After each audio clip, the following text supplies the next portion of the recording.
नमस्कार।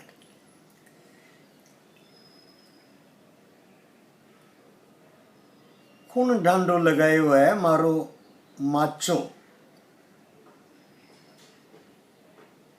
दादाजी, मेरे नाना जी जयचंद लाल जी बहुत गुस्से में 2 सीढ़ी उतरते हुए बोले, हाथ में गेडिया,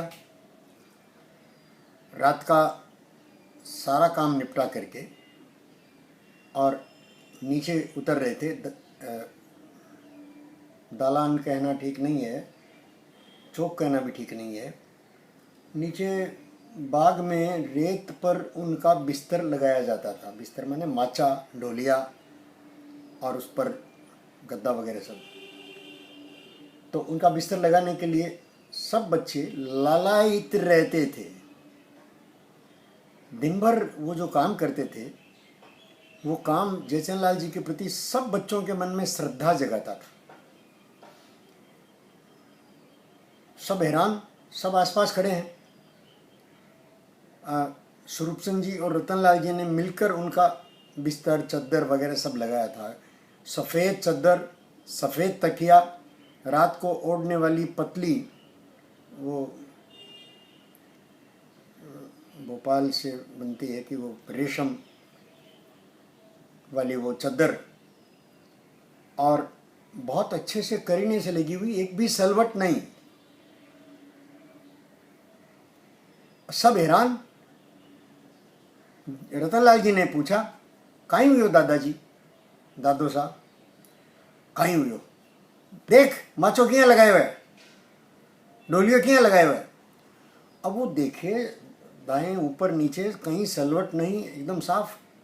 हैरान, देखते हैं ऊपर, जिनावर है ये। जोर से, एकदम गुस्से में। एक छोटा बच्चा भी वहीं खड़ा दृश्य देख रहा था, वो भी हैरान कि किस बात पर गुस्सा हुए, कुछ समझ नहीं पाया।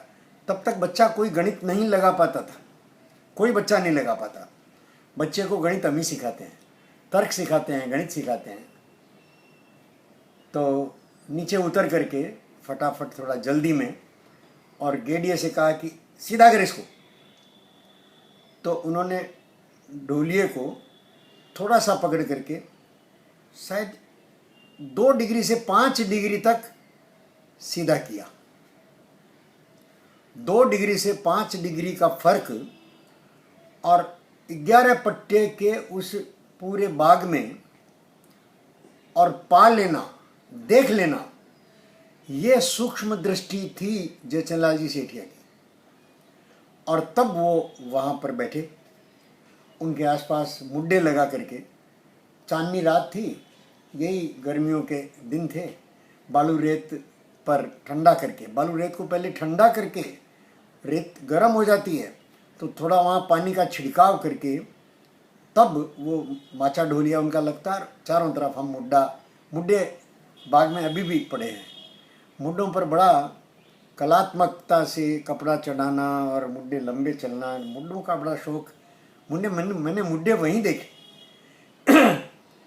और वो जो बच्चा जिसकी मैं बात कर रहा हूँ, जो देख रहा था, जो कोई प्रतिक्रिया नहीं जानता, वो उस छोटी सी बात को कि 2 से 5 डिग्री का फर्क देख लिया, वो बच्चा वहीं था। 7-8 साल का रहा होगा। ये है संस्कारों का संक्रमण। 2 दिन पहले मैंने कहा था कि मेरे चेहरे की झुर्रियों में मुझे जयचंद लाल जी दिखते हैं या मेरी दादी जी दिखती हैं। ये तो है जीन का कमाल, जेनेटिक्स से, जो बच्चा अपने ननियाल से भी लेता है और अपने पितृपुरुषों से भी लेता है, ददियाल से भी लेता है। ये जीन की बनावट में मिलावट माँ की तरफ से, पिता की तरफ से, और कितनी दूर से आती है। पड़नाना जी थे मेरे जयचंद लाल जी, उनके सिवा मैं किसी से तुलना नहीं करता। अब अगर तुलना करनी हुई तो देखना पड़ेगा कौन है।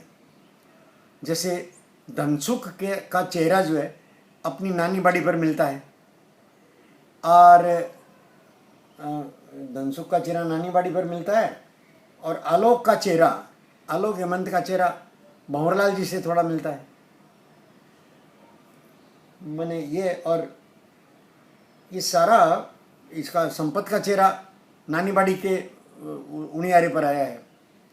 तो ये ननिहाल माँ से और पिता से, दोनों से पाते हैं जीन की रचना, और जीन के अनुसार शरीर का बनावट वगैरह चलती है। संस्कार नहीं चलते हैं। संस्कार चलते हैं अपने बड़ों का आचरण देख करके।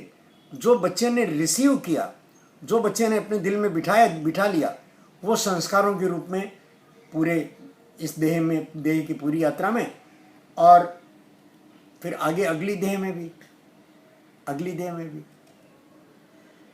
बहुत हमारे इस बड़े बाग परिवार में हर तरह के लोग, हर तरह के लोग, और जिसको जो लेना हो वो ले सकता है। हर तरह के लोग, गंगा में जैसे हर तरह का नाला चारों तरफ से आकर के मिलता है, गंगा ही बन जाता है। वो संस्कारों का जो संक्रमण है, वो बच्चा अपने जन्मों के संचित संस्कारों से लेकर चलता है। और इसी आधार पर मैंने 2-3 एपिसोड पहले कहा था कि बच्चा तय करके आता है कि मुझे अपने इस परिवेश को खुश रखना है, और वो खुश रखता है। और बच्चा चुनाव करता है कि मुझे किस माता की कोख में जन्म लेना है, कौन सा परिवार है, कौन सा परिवेश है, कौन सा समाज है, कौन सा देश है। बच्चा तय करता है। बच्चा माने जो जीवन को चलाना स्वीकार करता है। माँ के पेट में पिता और माँ के संसर्ग से जो अंडा बनता है, भ्रूण बनता है, वो भ्रूण सेल का रिप्लिकेट करना अपने आप को, सेल दर सेल 1 से 2, 2 से 4, 4 से 8, इस गणित से रिप्लिकेट करते हुए और तीव्र गति से, और वहाँ शरीर का निर्माण होता है। वैसे ही जैसे हम कोई तोरन लगाते हैं, टमाटर लगाते हैं, गाजर लगाते हैं, अलग अलग शेप के पौधे, वनस्पति लगाते हैं, तो वनस्पति के सेल की जो बढ़ने की क्रिया है, वही क्रिया माँ के गर्भ में शरीर में चलती है 4 साढ़े 4 महीने तक। 4 साढ़े 4 महीने तक उसमें जीव नहीं आता। जीव आने की पहली सूचना माँ को लगती है जब वो पहली लात खाती है। पहली लात खाते ही पूरे परिवार में उत्सव शुरू हो जाते हैं, गोद भराई का कार्यक्रम। और पहली लात खाते ही पहला काम जो होता है, वो जो माँ है, नई नई माँ, वो पहली लात खाने से पहले तक एक उड़ती पतंग थी। उसकी सुंदरता की तारीफ कोई भी कर लेता था, किसी भी भाव से कर लेता था। लेकिन ज्यों ही बच्चे की लात लगी, ज्यों ही वो माँ बनने का एहसास आया, वो एक बदली हुई गरिमापूर्ण महिला हो गई। उसके चलने फिरने का ढंग बदल गया, उसका सारा आचरण बदल गया, आंखों का झुकना और उठना ये बदल गया, आवाज में फर्क आ गया। ये सारा वो बच्चा कराता है। बच्चा कहता है कि ऐसे उठो, ऊपर मत चढ़ो, ऐसे चलो। उसी को हमने परंपरा से, और सास और बहू घर में जो बड़ी बूढ़ियाँ रहती हैं, उनके मुंह से कहलवा लिया। बहू ऊंचो नीचो पाँव मत रखी। वास्तव में कह रहा है बच्चा, वो शिशु जो माँ के गर्भ में है। ये संस्कारों की यात्रा है, ये उस बच्चे की संस्कारों की यात्रा है। और ये संस्कारों की यात्रा जन्म जन्मांतर तक चलती है। यही यात्रा लेकर के और आगे ये जो जागृति क्रम है, कौन कहाँ है, किसका स्वभाव कैसा है, कौन, अब संस्कारों की यात्रा के कारण ही मेरे पिताश्री ने मुझ पर कितना प्रयत्न किया मुझे व्यापार सिखाने का, पैसे से जोड़ने का। और करोड़पति बाप का बेटा हूँ, करोड़पति बेटे का बाप हूँ, लेकिन मन से तो वैसे ही फकीर हूँ। वैसे ही मैं डिपेंड करता रहा पहले पिताश्री पर। मुझे तो कहा गया कि अरे बाप का खाया अब बेटे का खा रहा है। और मैंने, अब तो मैं बहुत बहुत गर्व से स्वीकार करता हूँ, हाँ मैं परंपरा को दोनों तरफ पालन कर रहा हूँ। मुझ पर जो आरोप लगाते हैं कि मैं परंपरा का पालन नहीं करता, परंपरा को तोड़ता हूँ या अपने ही जो संस्कारों की बातें हैं मैंने जब पहली किताब लिखी उसके बारे में पूरे परिवार का अभी भी विरोध है, उद्भव उत्कर्ष और अंत। जबकि मैं कहता हूं कि आचार्य महाप्रज्ञ की सबसे बड़ी सेवा वो किताब है, और जिसमें मुझ पर आरोप आता है कि मैंने उनकी अवमानना की। मैंने अवमानना नहीं की, मैं संस्कार मेरे वैसे हैं कि मैं जैसे परंपरा से देखता सुनता हूँ उसको बिना अपनी समझ लगाए नहीं मानता। संस्कारों से लिए आ रहा हूँ, इसलिए व्यापार किया होगा बहुत, वो तो मुन्ना जी जानते हैं, बहुत तरह के काम बाबूजी ने मुझसे कराए, लेकिन पैसे के प्रति लगाव न तब रहा न अब रहा। अपने घर में मोहनलाल जी ने इतना कमाया सारा कि 2 परिवार तो आराम से चलाते थे। चिरंजीव लाल जी के बगिया, वो चिरंजीव लाल जी का सुझाया हुआ काम चिरंजीव लाल जी ने तैयार किया मोहनलाल जी को, लेकिन मोहनलाल जी ने उसके बाद चिरंजीव लाल जी के परिवार की सारी बहू बेटियों को, और मैंने गिरीश तक आते आते अभी भी, अब गिरीश जो है वो अपने पिता के बनाए हुए बाग में सरदार सर में आकर रह रहा है। रानी सती का बाग है जो चिरंजीव लाल जी ने बनवाया। मोहनलाल जी चिरंजीव लाल जी चाहते थे, और हम देखते थे कि अब देखिए ये अब कहना दोनों महापुरुष चले गए हैं, दोनों का मैंने सानिध्य पाया है, किसका कितना योगदान रहा इसका गणित नहीं लगता है, उन्होंने भी नहीं लगाई, कोई बच्चा नहीं लगाता। जैसे मैं कहता हूँ कि मैं परंपरा को उतना मानता हूँ जितना समझ लेता हूँ। अब ये मैं परंपरा से मैंने लिया, वो जो नफासत थी वो आज मेरे साथ है। इसमें मंदिर में बैठा हूँ और मंदिर में एक एक चीज़ करीने से रखी हुई है, पूरी साफ सफाई करके मंदिर की। और अपनी साधना ये वीडियो बनने के बाद करूँगा, क्योंकि ये वीडियो बनने का एक क्रम है। इसको मेरा एक सहयोगी जो है वो थोड़ा एडिट करता है, ठीक करता है, उसके बाद वो चढ़ाया जाता है, टाइम लग जाएगा। और मेरे सहयोगी का भी टाइम अभी है, वो वहीं अपने घर में बैठ कर करता है, फ़ोन से मिला करके। और टेक्निक है ये बात। मैं अपने से, अपने परिवार से जुड़े सब बच्चों को कहता हूँ कि मैं जो शोध कर रहा हूँ अभी, उसमें जेनेटिक्स है और डीएनए है और क्वांटम है और गर्भस्थ बच्चा है। इन सारों का शोध वहीं बैठे बैठे मेरा सहयोग करते हुए सीखा जा सकता है। लेकिन गति तेज़ हो गई, ज़माने की गति तेज़ हो गई, बच्चे बहुत तेज़ दौड़ते हैं, और इतना तेज़ मैं दौड़ नहीं सकता। मैं तो अपने पाँव पर खड़ा भी नहीं हो सकता मित्रों। मेरे शरीर में डॉक्टरों ने बताया है कि विटामिन डी की बेहद कमी है। इस कारण से मेरे शरीर का वज़न नहीं संभालती, टांगें पैर नहीं संभालते। अब कल ही विचार किया कि बेंगलोर जा कर के और प्रशांति में 15 किलो वज़न कम कराऊं। परसों बरसात में स्नान कर लिया तो चौक में वैसे ही मछली की तरह तैरने लगा। तैरने का प्रयत्न किया जैसा बचपन में करता था, बाग में भी करता था, अपने लाडनू के चौक में भी करता था। फिसलते थे हम लेट करके, छाती के बल लेट करके चिकनी फर्श पर, और कौन कितना लंबा जाता है ये कंपटीशन लगता था। कल परसों प्रयत्न किया तो पता चला कि शरीर लद्दड़ हो गया है। तो शरीर जो है वो सारी रचना जीन की है, भौतिक रासायनिक है। ये जो संस्कार है वो चेतना का विषय है। कोई चेतना संपन्न जीव वो देह को स्वीकार करता है। इसलिए कहा जाता है कि बेटी दो तो संस्कारी घर में दो, कुल मान इज्जत देख करके दो। मेरी माँ को चुना नाना जी ने, मेरे पिता को चुना नाना जी ने। मेरे पिताजी उस समय फटी चड्डी पहन करके और दिन भर परिश्रम करते थे, और वे मेहनताने के रूप में रोज शाम को एक थप्पड़ उन अपने ताऊ जी के नीचे काम करते थे, काम सीखते थे। पैसे मिलने का कोई सवाल नहीं था। वहीं पर थे भंवरलाल जी सेठिया, वो इस बच्चे को देखते थे, इस बच्चे की सुंदरता और इस बच्चे की प्रतिभा और लगन मेहनत। और बच्चा उनके पास जाता था इसलिए कि काजू किशमिश खाने को मिलते थे।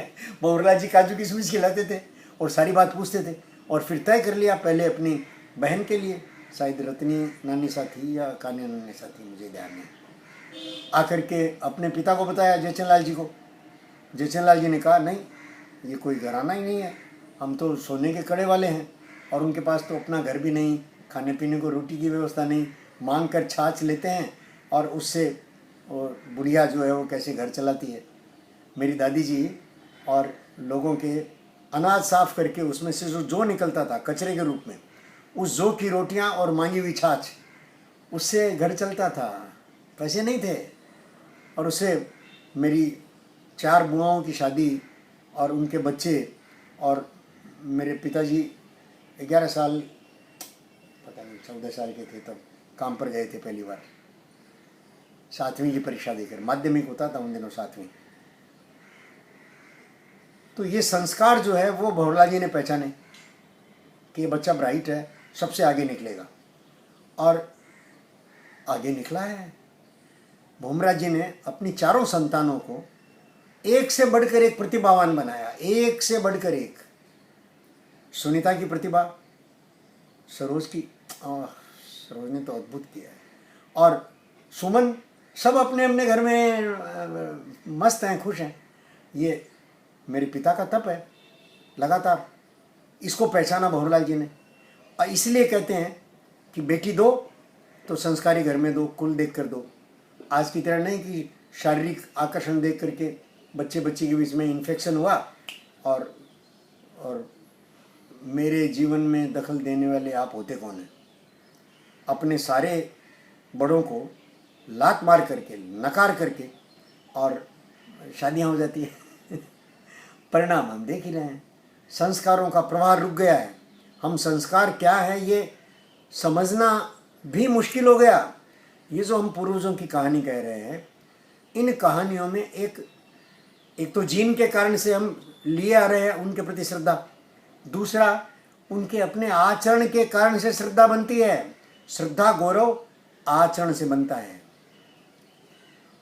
हमारे पूर्वजों में कई सारे ऐसे हैं जिनका शायद नाम भी न लूं मैं।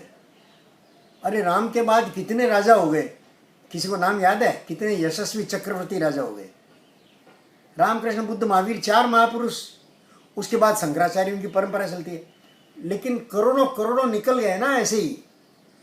तो हमारी कामना रहती है असतो मां सद्गमय तमसो मां ज्योतिर्गमय मृत्योर्मा अमृतम गमय अणोर्मा पूर्णम गमय। हम अणु हैं, हम पूर्ण बन जाए, हम असत्य से सत्य की ओर, अंधेरे से प्रकाश की ओर बढ़ें। अंधेरे से प्रकाश की ओर बढ़ना ये जन्मों की यात्रा है।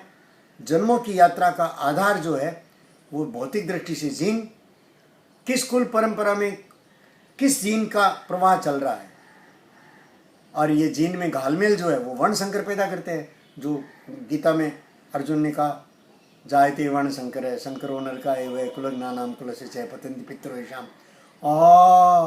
ये सारा का सारा हमारे आसपास मैं कृतज्ञ हूँ कि आप मुझे अपने पूर्वजों का स्मरण करने का अवसर दे रहे हैं, सुन रहे हैं। आप सुनते रहें, जितना आपको जचे उतना लीजिए, न जचे, देखिए मैं जानता हूँ कि प्रवचन से कोई नहीं लेता, आचरण से लेते हैं। हमारे आसपास अच्छे आचरण वाले भरे पड़े हैं। मैंने नाम कुछ लिए हैं, और नाम प्रसंग आएगा लेता रहूँगा, समय ज़्यादा हो गया आज। उनका आचरण देख करके और हम अपना आचरण बनाए। हमारे संस्कारों की यात्रा है, हमारी जिम्मेदारी है, अपने संस्कारों को ही भोगना है, और यहीं सारा लेन देन यही होना है। संस्कारों की यात्रा चेतना करती है। जीन के बल पर शरीर की रचना, शरीर की सुंदरता, शरीर का सौष्ठव, शरीर की बनावट वो चलती है। जीन और चेतना ये जो 2 भाग हैं, इन दोनों का योग, और ये मनुष्य ये जो बोल रहा है ये दोनों का योग है। चेतना अपने संस्कारों के अनुसार अपने पूर्वजों का पुनः स्मरण करके धन्य होती है। ये शरीर निमित्त बनता है, ये जुबान, ये देह और ये उपकरण सारे, और आप सब, हम सब परस्पर इसी भाव से समाज की प्रयोजन है, समाज की उपयोगिता है एक दूसरे के लिए। आप में से कईयों को मैं जानता भी नहीं होगी, आप में से कईयों को, गौरव की पत्नी को मैंने देखा भी नहीं, ईशु की पत्नी को मैंने देखा भी नहीं, लेकिन एक सहज और इस माध्यम से अगर सुनते होंगे तो जुड़ ही जाएंगे। और मैं मरता नहीं हूँ, अगले जन्म में देह बदल के फिर आऊँगा, फिर जुड़ जाऊँगा, यहीं आऊँगा और ये यात्रा जारी रहेगी। आज कुछ बड़ा हुआ है। प्रणाम करता हूँ।